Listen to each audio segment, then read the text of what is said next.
Je m'appelle Claire Thompson. J'ai 39 ans et je vis dans une petite ville près d'Asheville, en Caroline du Nord.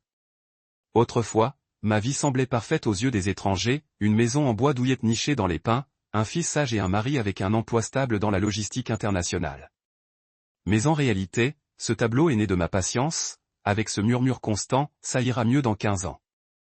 Mon mari, Richard, a 42 ans et travaille pour une compagnie maritime internationale. Son travail l'a tenu éloigné de la maison pendant la majeure partie de notre mariage. Quand Nathan, notre fils, avait 5 ans, Richard a commencé à faire de longs voyages d'affaires. Au début, c'était quelques semaines, puis quelques mois. Maintenant, c'est presque toute l'année, sauf pour Thanksgiving, Noël et l'anniversaire de la mort de sa mère. Je ne lui en veux pas vraiment. Je comprends la pression financière. Je comprends le devoir d'accompagner. Ce à quoi je ne m'attendais pas, c'est que son absence soit devenue routinière, et le silence entre nous aussi. J'ai abandonné ma carrière de décoratrice d'intérieur après la naissance de Nathan. Nous avions convenu que je resterais à la maison pour l'élever, et je l'ai fait à fond. Chaque repas, chaque réunion parents-professeurs, chaque fièvre à 2 heures du matin, je gérais tout. Au début, Richard disait des choses comme « Tu es formidable » et « J'ai de la chance de t'avoir ». Mais ces dernières années, ces mots ont disparu. Remplacés par de courts messages comme « En réunion » ou « N'appelle pas maintenant ». J'ai repris le travail il y a 2 ans, non pas par besoin d'argent, mais parce que j'avais besoin de souffler. J'ai commencé à enseigner la décoration florale dans un centre communautaire à 10 minutes de chez moi, à raison de quelques cours par semaine. Mais cela m'a rappelé que j'existais en dehors de mon rôle d'épouse et de mère. Et j'ai commencé à écrire. Au début, ce n'était que des notes de journal, de courts billets sur un blog anonyme. Mais avec le temps, je me suis laissé emporter par l'univers d'un personnage que j'avais créé. Une femme luttant silencieusement contre des mensonges que personne ne croyait pouvoir démasquer. J'ai utilisé le pseudonyme de Elsie Monroe. Personne, pas même Richard, ne savait que c'était moi. Mon premier roman, publié sur un petit forum d'écriture, comptait plus de 100 000 abonnés. Je n'en ai parlé à personne, pensant que c'était réservé à moi. Nathan a 16 ans maintenant. Mon fils est plus attentionné que sa nature réservée ne le laisse paraître. Il pose rarement des questions sur son père, mais je sais qu'il le remarque. Un jour, je l'ai surpris devant notre photo de mariage, à la fixer longuement. Quand je lui ai posé la question, il a simplement répondu « C'est bizarre. Papa n'est jamais là, mais il est sur toutes les photos. » Je n'ai rien dit. Je ne savais pas comment l'expliquer de manière honnête. Chaque fois que Richard rentrait à la maison, j'avais l'impression d'assister à une répétition de théâtre. Il apportait des cadeaux, posait quelques questions polies comme « Tout va bien ». Il restait pour quelques repas, puis repartait en promettant de revenir bientôt. Et moi, idiote, j'ai hoché la tête comme une horloge trop serrée. Notre mariage n'était pas passionné, mais pas explosif non plus. C'était comme un verre d'eau laissé trop longtemps au repos. Clair, mais sans saveur. Pourtant, je n'arrêtais pas de penser que pour notre fils, pour la famille, pour un vrai foyer, les gens se fatiguent. Mais ils reviennent si l'amour persiste, n'est-ce pas? J'y croyais jusqu'à ce qu'un après-midi d'avril, Richard m'appelle en vidéo, son premier contact depuis près de 2 semaines. J'ai souri quand son visage est apparu à l'écran, mais il ne m'a pas souri en retour. Il a prononcé 5 mots, d'une voix suffisamment calme pour me détendre. Claire, on devrait divorcer. Je suis resté immobile. Pendant une seconde, j'ai eu l'impression d'entendre une réplique d'un roman que je n'avais pas écrit, mais ce n'était pas de la fiction cette fois. C'était réel. J'ai fixé l'écran à la fin de l'appel. Ces mots résonnaient dans ma tête comme un marteau frappant du métal creux. Claire, on devrait divorcer. Pas de larmes, pas de cris, juste un étrange vide qui grandissait lentement dans ma poitrine. 3 jours plus tard, une épaisse enveloppe est arrivée par courrier express. L'expéditeur, R. Thompson, avait indiqué son adresse depuis un bureau de Chicago. À l'intérieur se trouvaient des documents soigneusement imprimés, marqués en jaune, les papiers du divorce, les conditions financières, une proposition de partage des biens et un petit mot manuscrit. Merci pour tout. Je crois que nous méritons tous les deux une nouvelle vie. De retour à la maison avant l'automne, alors prépare-toi à déménager. Oh. Je me tenais à la fenêtre, le mot tremblant dans ma main. Déménager? Il a vraiment écrit « déménager ». Pas d'excuses, pas d'explication. Quand j'ai rappelé, Richard a répondu après 6 sonneries. Sa voix était fatiguée, mais ferme. Je ne veux pas que ça se gâte, Claire. Alors, tu penses qu'envoyer les papiers du divorce et me dire de quitter la maison, c'est quoi? De la politesse. On vit séparés depuis trop longtemps. Je suis à Chicago. Tu es en Caroline du Nord. Ce n'est plus un mariage. Mais c'était ton choix, Richard. Je n'ai jamais accepté de vivre comme ça. Je suis resté pour Nathan, pour tes parents, pour cette maison. Il a marqué une pause, puis a dit d'un ton neutre. Relis juste les papiers. Je soutiendrai Nathan jusqu'à ses 18 ans. Je couvrirai les frais de déménagement si nécessaire. J'ai ri. Un rire sec, amer, sans joie. 18 ans? Nathan vient de commencer la seconde. Ça fait 3 ans de plus. Tu crois que c'est si simple? Claire, je ne cherche pas à me battre pour la garde. Il devrait être avec toi. Je t'enverrai de l'argent chaque mois. C'est le mieux que je puisse faire. J'ai serré le téléphone fort dans la maison. Il est au nom de mon père après son décès, il m'a été transféré. Tu n'as aucun droit légal de le garder. C'est la propriété de la famille Thompson. Cette dernière phrase m'a transpercé comme une lame. Après toutes ces années ici, à prendre soin de chaque brique, de chaque parterre, je n'étais qu'une locataire. Quand Nathan est rentré ce soir-là, je n'ai pas dit un mot.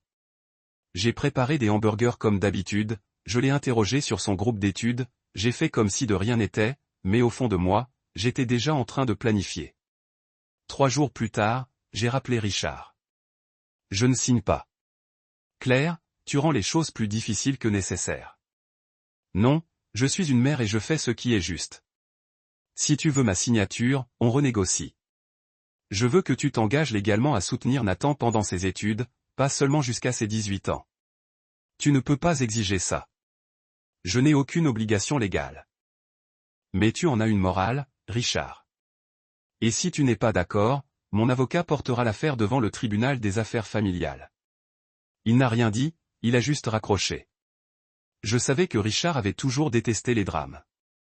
Cette image d'homme travailleur, réservé et responsable était tout pour lui. Il voulait un divorce discret et rapide. Mais je n'étais plus une ombre, plus la gardienne du foyer, attendant patiemment son retour en vacances. J'ai feuilleté les documents qu'il m'avait envoyés.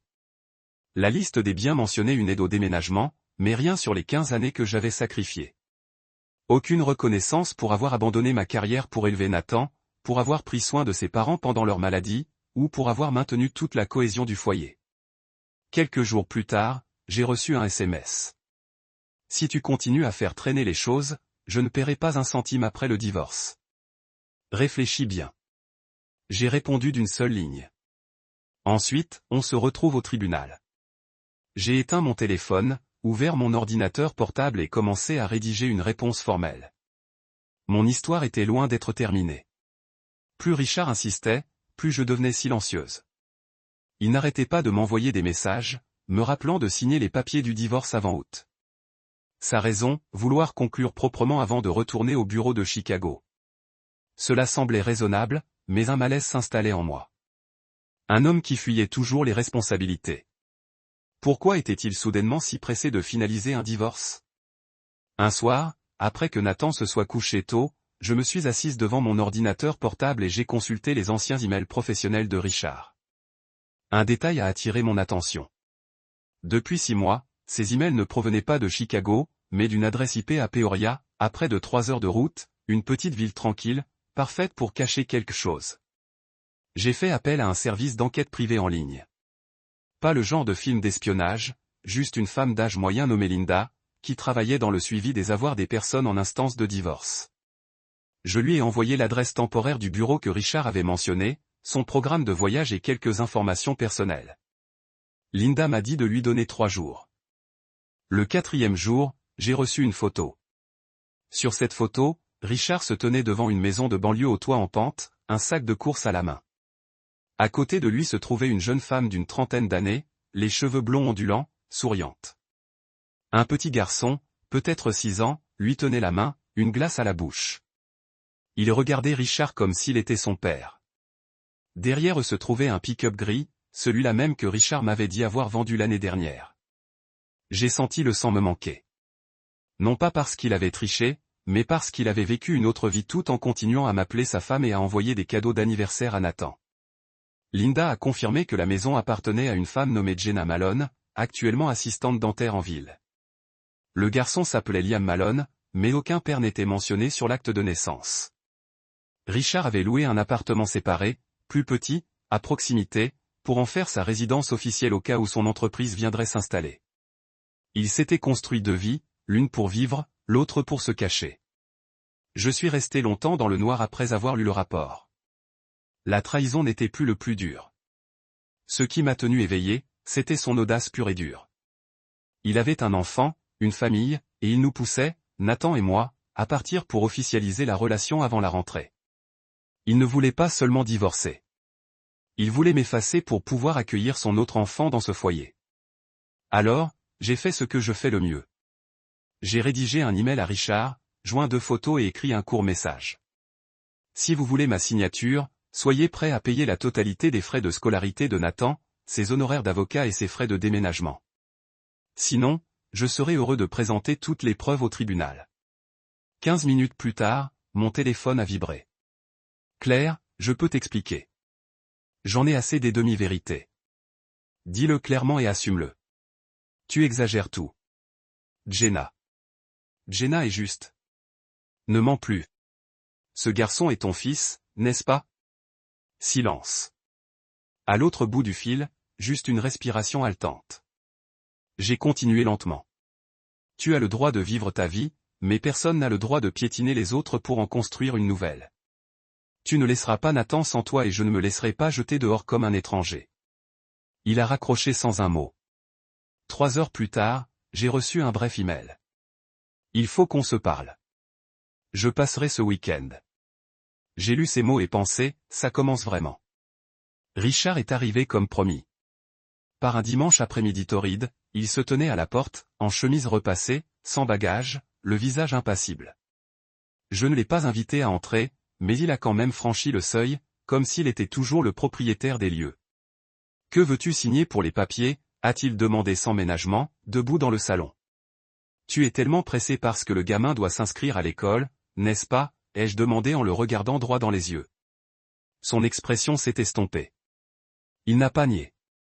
Il n'a pas expliqué. Il s'est tourné vers l'étagère où se trouvait notre photo de mariage de 2004. Claire, je ne veux pas compliquer les choses. Signez simplement et je vous laisserai suffisamment de biens pour que vous et Nathan puissiez vivre confortablement. Merci, mais je n'ai pas besoin que tu laisses quoi que ce soit. Je veux juste que la vérité soit là où elle est. J'ai sorti une pile de documents du tiroir et je les ai posés sur la table basse en chêne. Richard les a regardés comme si c'était une bombe à retardement. Qu'est-ce que c'est? Des documents juridiques, dont un acte de propriété actualisé, un testament préliminaire d'Harold Thompson, ton père, et un certificat d'adoption. Une adoption? Richard a reculé. J'ai continué calmement. L'année dernière, après le 2e AVC de ton père, c'est moi qui l'emmenais en thérapie chaque semaine. Tu n'as même pas répondu à ses appels pendant ces 3 mois. Richard a serré les dents, mais il n'a rien dit. Devant les tribunaux. Son avocat a tout vérifié, et j'ai l'original notarié. Si nécessaire, le tribunal peut le contacter. Il est toujours vif et prêt à témoigner. Richard s'est effondré sur le canapé comme si l'air lui avait été aspiré des poumons. Je ne me suis pas arrêté. Quant à l'héritage, après l'annonce du divorce, votre père a déposé une requête officielle pour révoquer vos droits successoraux. Selon la loi de Caroline du Nord, si le divorce est approuvé, le reste de la succession sera directement transmis à Nathan, son petit-fils biologique, par succession ab intestat. Il ne peut pas faire ça. Il le peut, et il l'a déjà fait. Sa raison? Mon fils unique a sciemment eu un enfant né hors mariage, a vécu une double vie et a rejeté sa famille d'origine comme un meuble usé. J'ai pris soin de prononcer chaque mot lentement, clairement, comme pour marteler la fausse réalité que Richard avait construite pendant des années. Il a baissé la tête, les mains jointes, la poitrine bombée. Un instant plus tard, il a levé les yeux, la voix. Et maintenant? Vous me mettez dehors? Non, je te laisse partir dès que tu te rends compte qu'il ne reste plus une seule brique sous tes pieds. Je me suis levé et je me suis dirigé vers la porte. Cette maison est à moi et Nathan. On n'ira nulle part. Tu ferais mieux de trouver un nouvel appartement pour ton enfant avant la rentrée. Richard se leva lentement. Pas un mot. Juste au moment où sa main touchait la poignée de la porte, je repris la parole. Oh, et encore une chose. Si tu comptes éviter de payer une pension alimentaire pour Nathan, ne t'inquiète pas. Je porterai tout ça devant le tribunal des affaires familiales. Et si nécessaire, je le rendrai public. Chaque détail, y compris la façon dont tu maintiens ta double résidence pendant tes déplacements professionnels. Il se figea, se retourna, les yeux écarquillés. Tu n'oserais pas me mettre à l'épreuve. Une expression calme traversa mon visage, non par dépit, mais par la force tranquille de savoir que je pouvais enfin me protéger. Richard est parti ce jour-là, et j'ai su que le conseil d'administration avait changé. 3 semaines après son départ, un message de Harper Literary, l'une des plus grandes maisons d'édition de la côte est arrivé dans ma boîte mail. L'objet était simple. Félicitations, nous acquérons officiellement les droits d'adaptation d'Ashtree Letters pour une série animée. Mes mains tremblaient légèrement en le lisant. Mon premier roman, écrit sous le pseudonyme de C.L. Monroe, allait devenir une série animée nippo-américaine dont la sortie mondiale était prévue au printemps prochain. Personne ne savait que C.L. Monroe était moi. Pendant 3 ans, j'avais discrètement mis en ligne des chapitres sur une plateforme d'écriture internationale, lu chaque ligne de commentaires, édité en silence et grandi seul. Je n'en avais jamais parlé à Richard. Je savais qu'il prendrait cela pour une perte de temps. Mais maintenant, cette perte de temps m'avait valu un contrat de licence à 6 chiffres. Plus important encore, cela m'a apporté reconnaissance, confiance et la preuve que je n'étais pas la personne dépendante qu'ils imaginaient. Le jour de la signature du contrat, j'ai emmené Nathan avec moi. Mon fils portait une chemise blanche impeccable, les cheveux bien coiffés, les yeux brillants de fierté. Après avoir quitté le siège de Harper, nous nous sommes arrêtés dans un petit restaurant près de la gare centrale pour dîner. Tandis que le plat principal était servi, Nathan m'a regardé un long moment et m'a demandé « Tu vas tout dire à papa ?» Je posai mon verre et marquai une pause. Pas encore, mais je crois que c'est le moment. L'occasion s'est présentée plus tôt que prévu. Une semaine plus tard, Richard appela. La première fois depuis plus d'1 mois. Sa voix n'était plus aussi sèche, juste basse, incertaine. Claire, j'ai entendu parler de papa. Nathan lui a parlé. Je ne m'attendais pas à ce que les choses aillent aussi loin. Tu aurais dû l'appeler plus tôt. Pas pour la maison, mais parce que tu es son fils. Mais c'est trop tard maintenant. Silence. Puis il reprit la parole, comme s'il cherchait à retrouver quelque chose d'ancien. Claire, je sais que j'ai fait une erreur, mais je sais aussi que tu n'es pas quelqu'un qui reste en cuisine comme je le pensais. Tu as toujours eu quelque chose de plus. Je vois dans les yeux de Nathan combien il est fier de toi. J'ai laissé échapper un petit rire. J'ai toujours été moi. Tu n'as juste jamais regardé assez attentivement. Je marquai une pause, puis dis fermement. Je suis CLM Monrel. Un instant de silence, puis à l'autre bout du fil. Quoi? L'auteur d'Ashtree Letters. Celle dont tu as parlé à Nathan l'autre jour. Qui écrit des choses aussi ridicules sur les femmes? Claire, non. Pas question. Pourquoi? Parce que j'ai été ta femme pendant 15 ans, et à tes yeux, je n'étais qu'une femme au foyer qui cuisinait, nettoyait et remplissait son rôle. Je me suis arrêté. Mon ton était calme, mais posé. J'ai passé les 2 dernières années à étudier le droit de la famille, le droit de propriété et le droit civil. Non pas pour me battre contre qui que ce soit, mais pour bien comprendre ce que j'ai le droit de protéger. Tu as étudié pour ça? Pour la première fois, la voix de Richard tremblait. J'ai étudié pour ne pas être une victime le jour de la trahison. Les papiers du divorce sont signés. Toutes les conditions financières sont finalisées. Les biens sont certifiés. Et l'intégralité des revenus des adaptations à venir ne te concerne pas. Je l'ai coupé. Si tu appelles pour réclamer une part, ne le fais pas. Si tu appelles pour m'excuser, j'en prends acte. Mais si tu appelles pour revenir, c'est trop tard. Silence à l'autre bout du fil, ai-je dit doucement. Certaines choses ne se brisent pas sous l'impact. Elles s'effondrent parce qu'on les a trop longtemps négligées.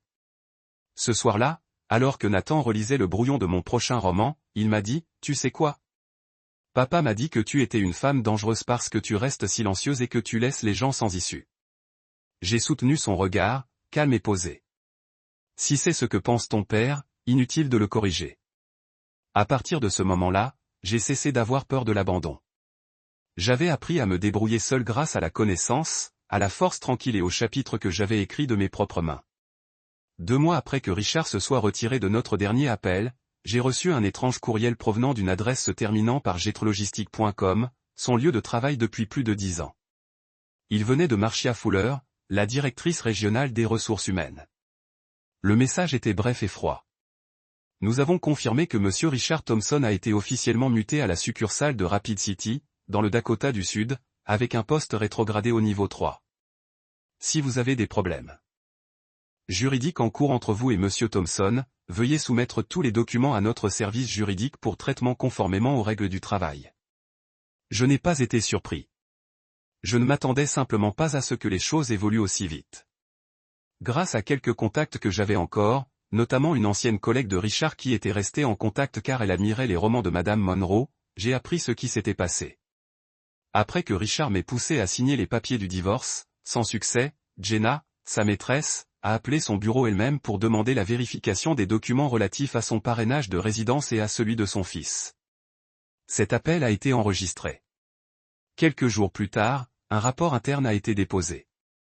Richard a été cité à comparaître pour violation de la politique d'éthique de l'entreprise, utilisation de voyages d'affaires pour entretenir une double vie et utilisation de son logement de fonction pour dissimuler une relation personnelle non déclarée. Il n'y a pas eu de licenciement, mais la rétrogradation, la mutation et la perte de tous les privilèges ont suffi à effacer définitivement un candidat prometteur du radar de la haute direction. J'avais entendu dire que Jenna ne supportait pas le rythme de vie plus rude de cette petite ville. Son fils Liam manquait souvent l'école, éprouvant des difficultés à s'adapter à ce nouvel environnement. D'après une publication qu'elle avait discrètement partagée dans un groupe de mères célibataires, Richard, autrefois l'homme sûr de lui en costume sombre et montre suisse, était désormais analyste logistique intérimaire travaillant dans une pièce sans fenêtre, partageant un parking avec 7 autres employés. Je n'étais pas triomphante, mais je ne ressentais aucun remords non plus. Un après-midi de fin d'automne, j'ai reçu un colis par courrier express. Aucun nom d'expéditeur. À l'intérieur se trouvait une enveloppe contenant un chèque de 85 000 $ et un mot manuscrit sur lequel était écrit en caractères d'imprimerie, pension alimentaire, ne me recontactez plus. J'ai ri. Un homme qui se croyait autrefois assez intelligent pour déjouer la famille, la loi et l'éthique devaient maintenant payer pour être oubliés. Mais le plus effrayant n'est pas de perdre de l'argent, c'est de perdre la confiance. J'ai utilisé cet argent pour faire la seule chose que je croyais juste. J'ai créé une bourse d'études en hommage à mon ancienne belle-mère, Evelyn Thompson, la femme qui m'appelait autrefois la fille que j'avais toujours rêvé d'avoir. Cette bourse est destinée aux lycéennes de l'État qui souhaitent étudier la littérature, l'éducation ou le droit. Ces 3 choses m'ont sauvé de vivre comme une ombre pendant des années. Quant à Jenna, on raconte qu'après avoir été de plus en plus frustrée par Richard, elle a commencé à diffuser en direct des ventes de bricolage en ligne, se plaignant parfois de « ces hommes qui disent vous aimer mais qui n'assument jamais leurs responsabilités ». Lorsqu'un internaute a commenté « Êtes-vous sûr d'avoir choisi le bon homme ?» Elle l'a immédiatement bloqué. Je n'ai pas d'opinion. Chacun vit avec les conséquences de ses choix. Et Jenna a choisi un homme qui a un jour abandonné sa famille sans hésiter. Rien que ça, ça en dit long. Nathan est maintenant en première année de communication.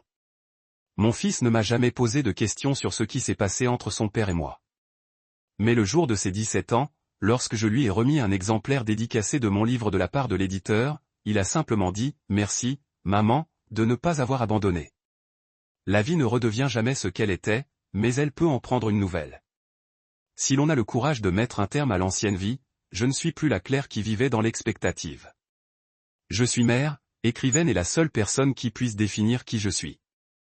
1 an après avoir signé les papiers du divorce, je me tenais au balcon du 3e étage d'un immeuble historique du quartier artistique d'Asheville, une tasse de café chaud à la main, regardant les gens s'affairer en contrebas sous les couleurs flamboyantes de l'automne. Cet appartement n'est pas beaucoup plus grand que notre ancienne maison, mais il respire la liberté. Fini les valises froides qui débarquent en vacances. Fini les repas silencieux et chargés de non-dits. Juste moi, Nathan et notre propre espace. Où tout est réel, rien n'est caché ou forcé. Après la sortie de la série animée H3 Letters, les retours des États-Unis et du Japon ont dépassé les attentes. Les droits de traduction internationaux ont été rapidement acquis. Le personnage principal, une femme qui a tranquillement changé de vie, est devenue un symbole partagé par des milliers de lecteurs sur les forums en ligne. Je n'ai jamais fait d'apparition publique. Pas de conférence de presse, pas de dédicace. Chaque interview a été rédigée par un représentant. J'ai conservé le nom de plume C.L. Monroe afin de séparer ma carrière de ma vie privée et de permettre à Claire Thompson de vivre pleinement, sans projecteur ni jugement. Grâce à des revenus réguliers provenant de contrats de licence et d'adaptation, je ne me soucie plus des factures de fin de mois. Mais ce qui me comble le plus, c'est de pouvoir écrire tous les jours, sans me cacher, sans attendre que tout le monde dorme. Nathan est maintenant en première année de médias numériques à l'Université de Caroline du Nord. Il vit en résidence universitaire et ne rentre que le week-end. Mais chaque fois qu'il entre, il m'accueille avec un grand sourire, me serre dans ses bras un long moment, puis pose son sac à dos. Un jour, j'ai plaisanté en disant que la vie devait être amusante si on rentrait à la maison avec le sourire comme si on avait gagné au loto. Nathan a répondu sèchement. C'est parce qu'ici, je n'ai pas à expliquer qui je suis. Je n'ai pas répondu, mais mon cœur, autrefois serré par trop de déceptions, a maintenant appris à se réchauffer doucement et en douceur. Par une nuit pluvieuse, le vent secouant la vitre, je me suis assise devant mon ordinateur portable et j'ai ouvert un document vierge pour un nouveau projet. Cette fois, le personnage principal est une femme de 39 ans vivant dans une petite ville, aimant son fils, passionnée de décoration florale et autrefois profondément trahie. Mais elle ne tombe pas. Elle transforme la douleur en atout, le silence en force, et sort de l'abandon par ses propres moyens. Je ne l'ai pas nommé tout de suite. Je l'ai laissé marcher, parler, respirer et se redécouvrir, comme je l'ai fait autrefois. Peut-être que cette fois, je n'utiliserai pas de pseudonyme. Peut-être. Ou peut-être que je le ferai encore, car je veux que le monde ne connaisse que l'histoire, pas la femme qui l'a écrite. Un jour, j'ai reçu une enveloppe non marquée. À l'intérieur se trouvait une vieille photo. Richard, Nathan et moi, debout devant notre ancienne maison lors d'un Thanksgiving passé. Au dos, quelques mots tremblants étaient écrits. Si c'était à refaire, j'aurais aimé être différente. J'ai plié la photo, je l'ai rangée dans le tiroir du bas et je l'ai refermée. Pour ne pas oublier, mais pour ne jamais recommencer. Nathan et moi continuons à vivre en paix. Pas de drame, pas besoin de gagner, juste la liberté d'être nous-mêmes et de nous voir clairement, sans distorsion. Finalement, j'ai compris que la liberté ne consiste pas à s'en aller. Il s'agit d'avoir le courage de rester avec soi-même après que tout s'est effondré. Mon histoire ne se résume pas à quitter un mariage brisé. Il s'agit de retrouver qui je suis vraiment. Autrefois, on m'avait considéré comme une simple mère au foyer, négligée, trahie. Mais je ne suis pas tombé. Je me suis relevé, j'ai appris à protéger mon fils, mes biens, et j'ai réécrit ma vie, un mot à la fois. Aujourd'hui, je vis libre, heureuse et suffisamment forte pour ne plus avoir besoin de personne pour définir ma valeur. Et je crois que tout le monde peut faire de même. Que pensez-vous des choix de Claire et de la fin que Richard a connue? Partagez vos impressions dans les commentaires ci-dessous. Et n'oubliez pas de suivre la chaîne pour des histoires plus sincères et puissantes sur la vie, la famille et la résilience.